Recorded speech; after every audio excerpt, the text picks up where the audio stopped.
Room for one more. A man named Joseph Blackwell came to Philadelphia on a business trip. He stayed with friends in the big house they owned outside the city. That night, they had a good time visiting. But when Blackwell went to bed, he tossed and turned and couldn't sleep. Sometime during the night, he heard a car turn into the driveway. He went to the window to see who was arriving at such a late hour. In the moonlight, he saw a long black hearse filled with people.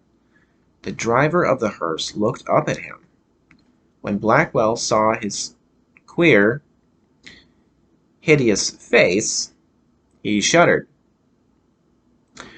The driver called to him, "There is room for one more." Then he waited for a minute or two, and he drove off. In the morning, Blackwell told his friends what had happened. "You were dreaming," they said. "I must have been," he said, "but it didn't seem like a dream."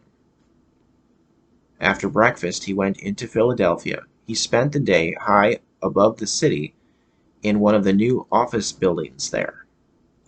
Late in the afternoon, he was waiting for an elevator to take him back down to the street. But when it arrived, it was very crowded. One of the passengers looked out and called to him. "There is room for one more," he said. It was the driver of the hearse. "No thanks," said Blackwell. "I'll get the next one."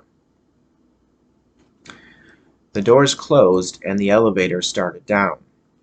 There was shrieking and screaming. Then the sound of a crash. The elevator had fallen to the bottom of the shaft.